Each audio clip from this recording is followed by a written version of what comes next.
Welcome to What Not to Do on a Conference Call.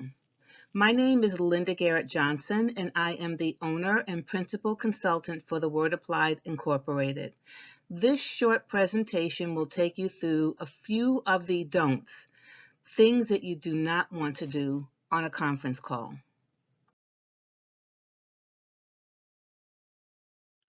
I am a certified Lean Six Sigma Black Belt, process improvement, and organizational development consultant with 25 years of experience. I'm a mother, grandmother, and great-grandmother, a fur mommy to Foxy, and a fun fact about me is I am the owner of Gima Gear, a clothing line for women who are definitely not grandma as usual. A few of the main things that you do not want to do on a conference call, and I'll talk about them briefly before going into more detail on the next slide, is take another call. You also do not want to unmute yourself if you're not talking.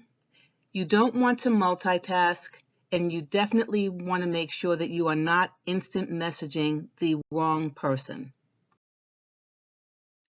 So, don't take another call when you're on the conference call because it puts everyone else on hold and they either hear music or some type of a situation occurs and the person who is running the WebEx or the virtual meeting, the conference call, they cannot, it makes it more difficult for them to try to figure out who has placed everybody on hold, and then sometimes they can't get that information or that music to go away.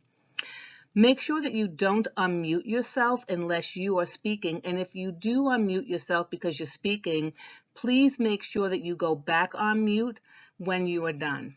I've seen it many, many times where somebody will unmute themselves and then they forget to put themselves back on mute, and then they start having a side conversation with someone else, or they start doing things and you can hear them ruffling papers or taking notes or sometimes even typing, and everybody can hear what's going on, and that it just makes it very, very difficult for everybody else on the call. Also, don't multitask because it puts you in a position of not knowing what's going on during the meeting. And an example of what I will see all the time is where people think, oh, well, they're not talking about something that's important to me, so I'm going to slip over and try to do some other work that I need to get done or prepare for my next meeting that I have. And then suddenly their name gets called and they hear their name, but they have no idea what everybody has been talking about for the past 10, 15, 20 minutes. And then what happens is they either answer the wrong question or they ask people to repeat themselves. And sometimes that means that we have to go back through a lot of information in order to get you caught up because you haven't been listening. And then there's something that's important that they're asking you to respond to, but you can't do it because you haven't been paying attention. So try not to multitask. Try to what we call be here now.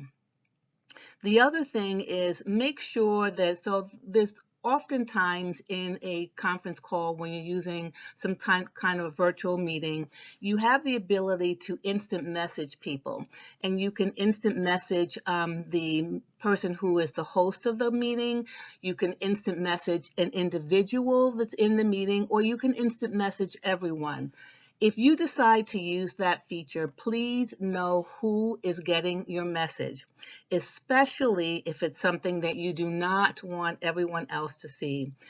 I was on a conference call once years ago where somebody started chatting. They didn't realize that they were chatting everybody, and they chatted information in Instant Messenger in the video conference that went to the whole group that they did not want to see. And it was very, very embarrassing for that person. So please make sure you know who you are sending the message to. Also, don't drink beverages or eat food, especially if you're not on mute. Now, sometimes I know that people, they haven't had a lunch break and a meeting gets scheduled right over the lunchtime, and they just feel like if I don't get something to eat, I'm just going to pass out. And I get that. But then if you do that, please, please, please make sure that you're on mute and try not to do that on a regular basis. Really, it should not be a regular practice of bringing, unless it's a small team meeting and they say that, hey, everybody can bring their lunch. But even though if they do say that, still make sure that you're on mute if you're eating or drinking, okay? The other thing is, and I know this may seem silly, but don't take your phone with you into the bathroom. I cannot tell you how many times I have been washing my hands in the ladies' room and I would turn around and someone walks in and they're actually on a conference call with them and they take the phone into the stall with them, you know? So you don't want to do that. That really is something that you just don't want to do, you know? And also don't walk away from your computer while you're on the conference call or the video call. Because again, if you get called to answer a question and you've walked away, sometimes you don't know what's going on. You don't know what's being presented visually. You can't see it. So don't walk away from your computer. I mean, you might if you're in your home office and you just want to walk around the office and you can see your computer, you can see your screen, you want to stretch your legs. I'm not saying that, but I'm talking about going to an entire different area of your home or your office where you can't see anything that's going on your computer. Don't do that. The other thing, and this may seem crazy too, but don't fall asleep while you're on your video call or your conference call. We've actually heard, I've been on conference calls where people I don't know whether they just didn't get enough sleep the night before, or maybe the meeting is really, really early in the morning and they're still not quite awake, but I've heard people actually snoring on conference calls. If you're that tired, you may want to tell the group that you need to step away and maybe let them know that you need to leave the meeting early or something if you really feel like you're going to go to sleep. But like I said, don't try not to fall asleep on the conference call. And the other thing is sometimes you might be asked to share something on what's called your desktop. So you are the presenter decides to make you the presenter, and they're asking you to share information to everybody on the meeting. If that's the case, make sure that you have the right information up and that you're sharing, especially if you have a dual monitor, make sure you know what monitor you are sharing the information from.